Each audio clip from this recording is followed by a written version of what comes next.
साथियों finally US ने Venezuela पर अटैक कर ही दिया। वेनेजुएला की इस बार राजधानी पर अटैक हुआ है। 7 प्लेसेस पर अभी अटैक की पुष्टि हुई है और 16 फाइटर जेट्स बताए जा रहे हैं। 16 फाइटर जेट्स ने अटैक किया है। आप ये आर्टिकल देख पाओगे। अमेरिका वेनेजुएला से टेंशन लगातार दिनों से चली रही थी। ट्रंप लगातार धमकियों पर धमकियां दे रहे थे और ऐसे में अब फाइनली अमेरिका ने हमला कर ही दिया है। लेकिन अब ये हमला आगे कितना बड़ा एक्सलेट होने वाला है, ये युद्ध का रूप लेगा कि नहीं लेगा, आज की वीडियो में डिटेल से हम लोग इस पर एनालिसिस करेंगे। साथ ही साथ अमेरिका ने क्यों किया ये अटैक, उसके पीछे की मंशा क्या है, अमेरिका क्या चाहता है, इस सब को हम लोग देखेंगे।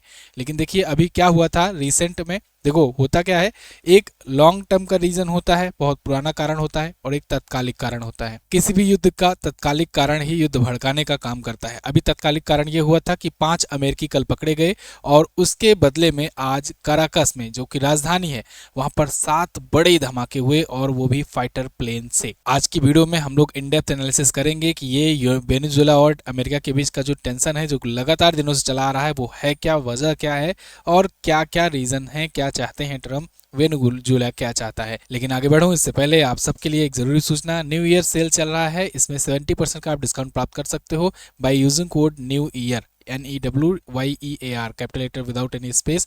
आप इसका यूज कर सकते हो, जिसके तहत आपको हमारे जो भी वीडियो कोर्सेज हैं, जो भी ई बुक्स हैं, उसमें आपको डिस्काउंट मिलेगा ही मिलेगा। साथ ही साथ जीएस सफलता बैच और संकल्प बैच, इस पर भी आपको स्पेशल डिस्काउंट दिया गया है। ये आप MZT ऐप से जाकर के MZT कूपन कोड यूज करके और भी ज़्यादा डिस्काउंट प्राप्त कर सकते हो।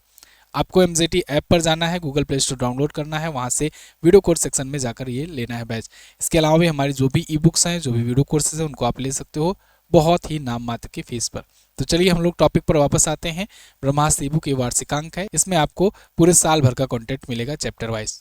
तो देखिए संघर्ष की कगार पर अब आ गया है वेनेजुएला और अमेरिका। अमेरिका वेनेजुएला पर स्ट्राइक करने की लंबे समय से बात कर रहा था और वहां पर सत्ता परिवर्तन करने की बात कर रहा था। लेकिन वेनेजुएला भी, यहाँ पर जो निकोलस मादुरो हैं, जो वहाँ के प्रेसिडेंट हैं, जिनको अमेरिका तानाशाह कहता है, वो लगातार ये कह रहे थे कि अगर अमेरिका कुछ भी करता है तो हम ईंट से ईंट बजा देंगे, पूरी ताकत के साथ लड़ेंगे। अभी के टाइम पर अमेरिका वेनेजुएला को चारों तरफ से घेर रखा है। 3 अमेरिकी युद्धपोत उतार दिया है वहाँ के आसपास के तटों पर, समुद्रों पर, और वहीं युद्धपोत से फाइटर प्लेन उड़े हैं और उसने ये कराकस पर, जो कि राजधानी वेनेजुएला की, उस पर अटैक किया है, जिसकी वजह से ये टेंशन फिर से एक्सलेट हो गया है। विवादों की जड़ है तेल संपत्तियों पर दावा करना। अमेरिका चाहता है कि उसके तेल के ऑयल के डिपो पर कब्जा किया जाए और अमेरिका इसके बहाने में ये बताता है, डोनाल्ड ट्रंप भी बताते हैं कि उससे ड्रग की स्मगलिंग हो रही है वगैरह वगैरह, बहुत सारी चीज़ें।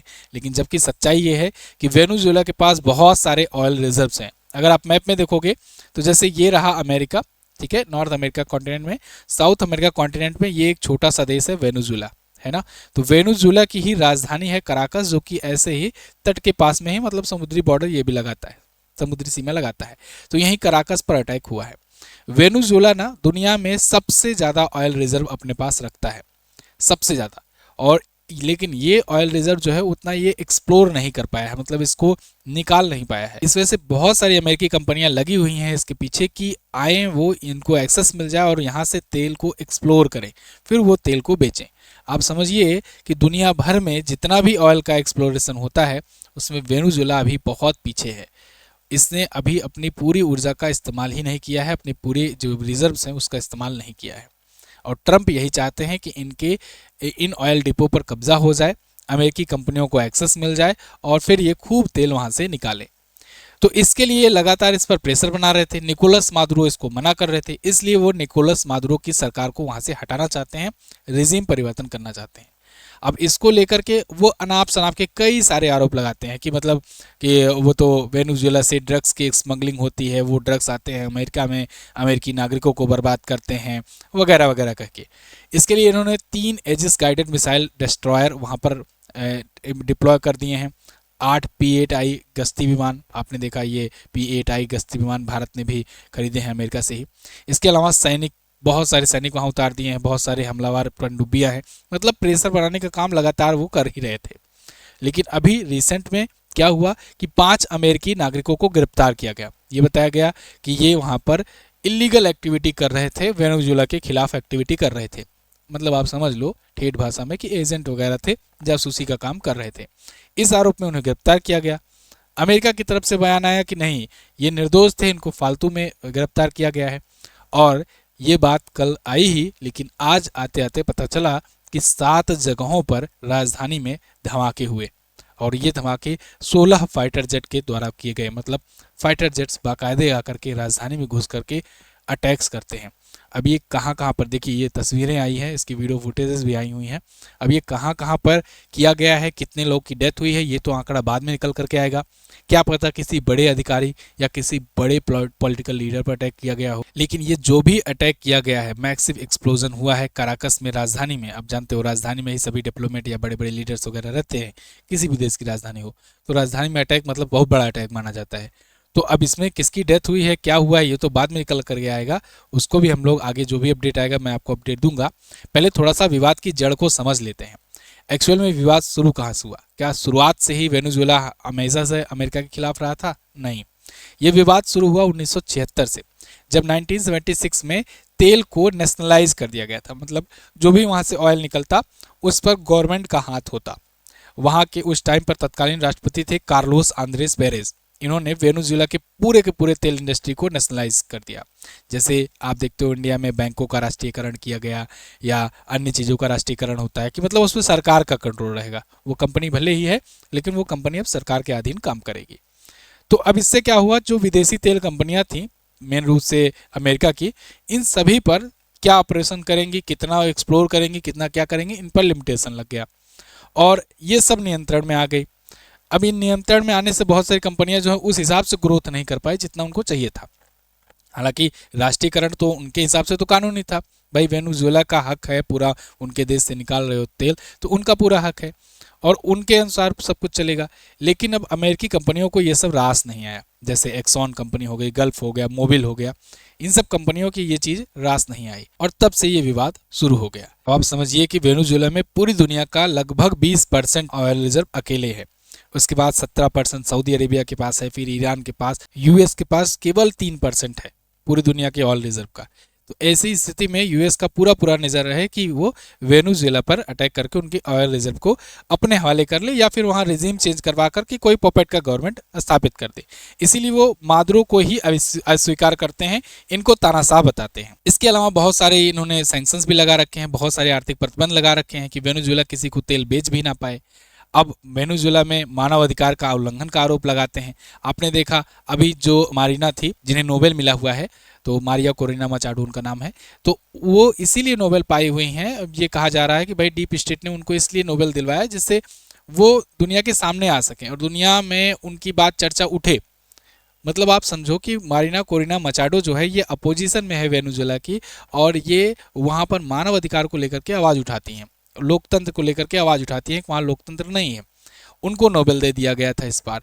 और निकोलस मादुरो के खिलाफ पूरी दुनिया में ये न्यूज़ गई कि निकोलस मादुरो जो है एक तानाशाही का काम कर रहे हैं। इधर ट्रंप बार बार चिल्ला करके अपने आप को कह रहे थे कि भाई नोबेल हमें मिलना चाहिए, हमें मिलना चाहिए, लेकिन ये सब गुमराह करने वाली स्थिति थी। ट्रंप इतना भी बेवकूफ़ नहीं है, बहुत सयाना आदमी है।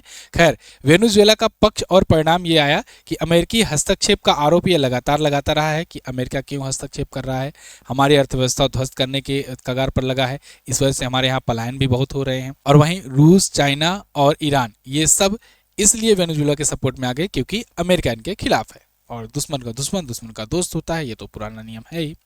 ट्रंप कहते हैं वेनेजुएला हमारे तेल और ऊर्जा अधिकार अवैध रूप से छीन लिए हैं, ये हमारा अधिकार है कि उनका तेल हम खनन करें, उनके तेल को निकालें और उनको बेचें। बताओ, मतलब अब वेनेजुएला के तेल को ना निकालने देने के लिए इन्होंने कह रहा है हमारा अधिकार छीन लिए हैं। अमेरिका की पहली चाल ये चली गई कि पहले तो इन्होंने नौसेना से घेराबंदी करनी शुरू की। यहाँ पर बहुत सारे जहाजी बेड़े, अपने सबमरीन्स, ये सब यहाँ डिप्लॉय किए इसने पिछले कई महीनों से। उसके बाद धीरे धीरे इन पर बातों से ट्वीट करके प्रेशर लगाना और बाकी देशों को हड़काना, उनको धमकाना कि भाई यहाँ से तेल ना लो, इनसे तेल कोई खरीदेगा तो ठीक नहीं होगा। फिर ये बताना कि ड्रग्स स्मगलिंग हो रही है, बहुत सारे जो ऑयल के वहाँ पर जो जा रहे थे पोत, उन पर अचानक से अटैक कर दिया गया ऑयल शिप्स पर और ये कहा गया कि यहाँ से ड्रग्स स्मगलिंग हो रही है। मतलब ऐसे कई चीज़ें टारगेटेड करके अमेरिका इनको प्रेशर बनाने की कोशिश कर रहा है पिछले कई महीनों से।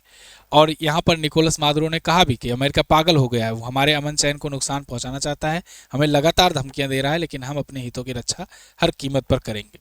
इन्होंने भी अपनी सेना वगैरह मजबूत करनी शुरू कर दी, वेनेजुएला ने भी। और इसी बीच अभी हाल फिलहाल में 5 ऐसे अमेरिकी नागरिकों को गिरफ्तार कर लिया गया। बताया गया कि भाई ये जासूसी कर रहे थे, ये यहाँ पर कुछ ऐसा, जैसे देख रहे हो ना आपकी, कहीं ईरान में पता लग रहा है कि भीड़ अचानक से सरकार के खिलाफ आ गई, कहीं बांग्लादेश में, कहीं नेपाल में, कभी श्रीलंका में, कभी अफगानिस्तान में, मतलब कई जगहों पर देखा जा रहा है कि नागरिकों को भड़काया जाता है। वहाँ के जो छोटे मोटे लीडर हैं उनको भड़काया जाता है, उनको फंडिंग आती है और फिर वो एक साथ जनता लेकर, जनजीज को लेकर के सड़कों पर उतर आते हैं, तोड़फोड़ मचाते हैं, प्रेशर बनाते हैं गवर्नमेंट पर और सत्ता परिवर्तन कर देते हैं।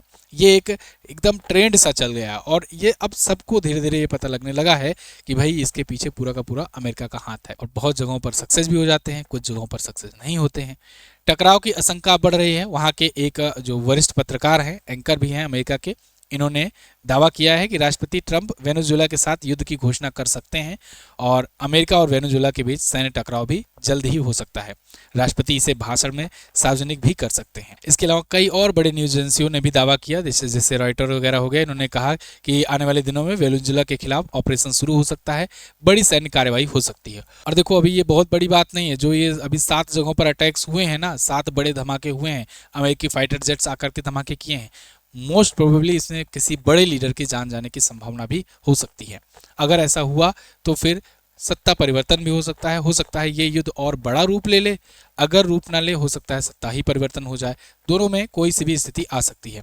खैर आगे जो भी कोई अपडेट आएगा, जो भी कुछ पता लगेगा, मैं आपको अपडेटेड वीडियो ला करके वो इन्फॉर्म करूंगा कि क्या हुआ वहां पर, इसमें निकोलस मादुरो की जान गई या किसी बड़े अधिकारी की जान गई या किसकी किसकी जान गई। ये 7 जगहों पर आकर टारगेटेड अटैक किए गए हैं, तो ऐसे तो नहीं किया होगा, कुछ ना कुछ तो इनपुट मिला होगा, वहीं पर आकर ये स्ट्राइक की गई है, अमेरिका ने किया है। तो जो भी अपडेट आता है मैं आपको बताऊंगा। लेकिन जाते जाते एक बार फिर से सेल लाइव है, आप जाइए एमजेटी ऐप पर और new year coupon code use करके एमजेटी के जितने भी ई बुक हैं या वीडियो कोर्सेज हैं उनका आप फायदा उठा सकते हैं बहुत ही कम दाम पर पा करके। एमजेटी ऐप आपको गूगल प्ले स्टोर पर मिल जाएगा। चैनल पसंद आया है सब्सक्राइब कीजिए। मिलते हैं अगली वीडियो में, तब तक के लिए नमस्कार, जय हिंद, वंदे मातरम।